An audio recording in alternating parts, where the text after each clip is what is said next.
Okay, children, going ahead with the extra sums. अब आज एक शीट भेजी है, उसमें सबसे पहले हम देखेंगे question number 17. They have given you a figure. In the below figure, PSR, RTQ and PAQ are three semicircles और उन तीनों के आपको डायमीटर दिए हुए हैं 10 centimetre, 3 centimetre and 7 centimetre. Question है find the perimeter of the shaded region. और इसमें आपको मैं चाहता हूँ आप एक चीज और निकालें, find area also of the shaded reason. दो चीज मैं चाहूंगा आप कैलकुलेट करें. इस हमको जरा सिस्टमैटिकली करना, नहीं तो दिक्कत होगी. पाई जो वाला है वही यूज करना. एंड इसमें जैसे आप देखोगे एक जैसे सेमी सर्कल PAQ है, ठीक है. इसका जब आप पेरीमीटर निकालोगे, ठीक है, इसका पेरीमीटर निकालोगे तो सेमी सर्कल है तो आप पाई आर यूज करना. और रेडियस देख लेना क्या पे यूज करना है. इसमें सबसे कॉमन मिस्टेक वो रेडियस की जगह डायमीटर यूज कर लेते हैं. सिमिलरली सेमी सर्कल QTR जो नीचे की तरफ है उसका भी फॉर्मूला तो वही रहेगा पाई आर, पर अगेन उसका रेडियस अलग होगा. और तीसरा जो सबसे बड़ा वाला है वो है सेमी सर्कल PSR. अगेन ये सब देखने में बहुत सिंपल है बट कई बार आप बच्चे मिस्टेक करते हैं, और उसके लिए भी क्या रेडियस लेना है वो आपको देख लेना है. उसके बाद जैसे हमने कहा आपको मैं चाहता हूँ आप इसका एरिया भी निकालें शेडेड रीजन का. तो उसमें सबसे सिंपल तो आपको नीचे वाला है वो सीधा सेमी सर्कल है, वो है एरिया सेमी सर्कल QTR. उसका एरिया आपको मालूम है सेमी सर्कल का पाई आर स्क्वायर बाय 2 होता है.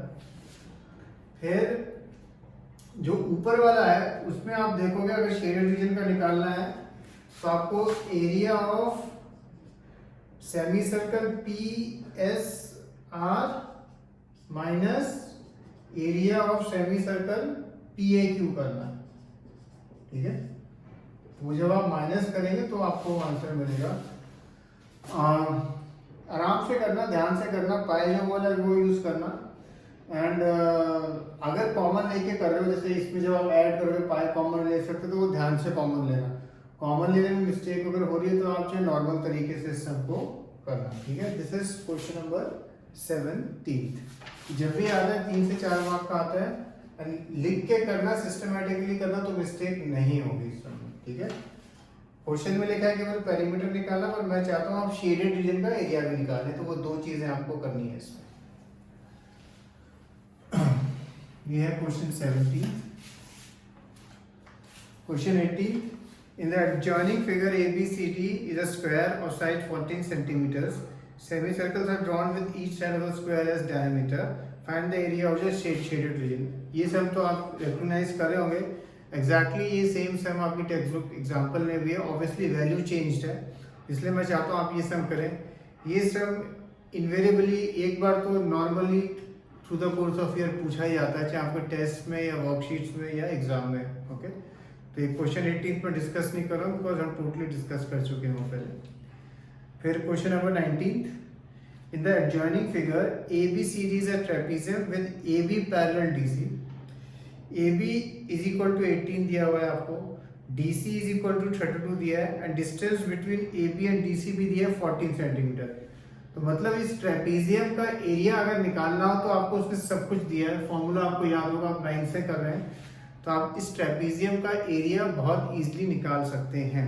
फिर आगे उसने बोला है if arcs of equal radius 7 centimetre are drawn have been if arcs of equal area 7 centimeter have been drawn with centers A, B and C, find the area of the shaded region. तो अब आपको ये arc बनाया हुआ है इसमें ABCD पे, A पे, B पे, C पे एंड D पे, एंड आपको शेडेड रीजन का एरिया निकालना है.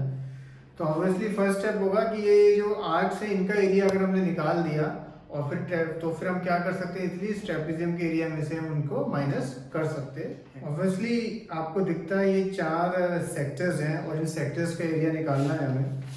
मालूम है सेक्टर का एरिया का फॉर्मूला क्या है, पाई आर स्क्वायर थीटा अपॉन 360। और यहाँ अगर आप देखो एंगल, अगर हमें अब angle A D B C ये 4 हैं, और ऑब्वियसली अगर आप देखो सपोज ये मैं 2 लिखता हूँ पहले, रेडियस तो सेम ही है, एक का नाम थीटा 1 एक का नाम थीटा 2 लिख देता हूँ, ठीक है। थीटा 1 सपोज एंगल ए है, मैं थीटा 1 एंगल है, और थीटा 2 सपोज मैं बोलता हूँ एंगल डी है। अब अगर आप एक चीज देखो, ये आपको ट्रेपीजियम गिवन है, ठीक है, ट्रेपीजियम गिवन है, तो angle A plus angle D कितना होगा, angle A plus angle D कितना होता है 180 डिग्री, ये आपको मालूम है बिकॉज लाइंस पैरेलल हैं, ये चीज आपको गिवन है। तो आपको बस क्या करना है, ऐड करना है, पाई आर स्क्वायर अपॉन 360 कॉमन ले लिया, अंदर क्या बचा theta 1 plus theta 2, and theta 1 और थीटा 2 क्या है, angle A plus angle D है हमारे, तो angle A plus angle D की जगह आप सीधा क्या लिख सकते हो 180। जब आप ये करोगे तो जो सर्कल है जो एक ए पे बने और डी पे बने हैं, वो जो सेक्टर का है वो एरिया मिल जाएगा आपको। सिमिलरली एग्जैक्ट सेम कैलकुलेशन होगी, वैल्यूज भी सेम होगी, बी और सी में भी हमें इंडिविजुअल एंगल नहीं मालूम है, पर हमें मालूम है angle B plus angle C कितना होगा 180। तो यही सेक्टर के फॉर्मूला में डाल के और फिर ये कॉमन लेके अगेन हम angle B plus angle C लिख सकते हैं 180। तो हमें फिर मिल जाएगा इस ये जो 4 सेक्टर है इनका एरिया मिल जाएगा, और फिर आपको बस ट्रेपीजियम के एरिया में से माइनस करना है। तो ये सम आपने देखा, ये थोड़ा डिफरेंट सम है, बट अगर आप देखो ये it can be totally asked because सब लॉजिक से ही हो रहा है, तो कभी कभी ऐसे डिफरेंट सम भी आएंगे। ओके, ये था क्वेश्चन नंबर 19। अब देखते हैं question number 20। In the figure given below, 2 concentric circles with center O have radii 21 centimeter and 42 centimeter. If angle AOB is 60 degree, find the area of the shaded region. इस figure में थोड़ा I don't know, अब तक मैंने हालांकि photo तो भेजी है आपको, कैसी कितनी क्लियर आई है कितनी क्लियर नहीं आई है, इसलिए मैं 1 सेकंड के लिए बना रहा हूँ ये फिगर। शेड मुझे बेसिकली ये रीजन का एरिया नहीं चाहिए, ठीक है, ये रीजन का एरिया चाहिए, और बीच का एंगल आपको उसने दिया हुआ है 60 डिग्री, ठीक है। तो ऑब्वियसली पीछे का ये एंगल आपको मालूम है कितना है। ये हम 2-3 तरीके से कर सकते हैं, आपको जिस मेथड से भी करना है। आप चाहे तो ये जो मेजर सेक्टर का ये एंगल आपको मालूम है, तो और आपको मालूम है कि 2 है तो कंसेंट्रिक सर्कल तो माइनस करना है आपको। तो जैसे हम अगर हमको ये वाला पोर्शन का पूछा जाता, नीचे वाले का सपोज अनशेडेड वाले का, जो वो मेथड जो हम टेक्स्ट बुक में किया हुआ है वही सेम सम है, बस एंगल आपको अब क्या लेना है बाहर वाला 300, ठीक है। और आपको रेडियस जो दिया हुआ है वो 2 दिए 42 एंड 21, तो वो अकॉर्डिंगली वो लेना, एंड ऑब्वियसली दोनों क्या होंगे माइनस होंगे क्योंकि कंसेंट्रिक सर्कल का सम है। Okay, so do these 4 sums 17, 18, 19th and 20th. Cheers.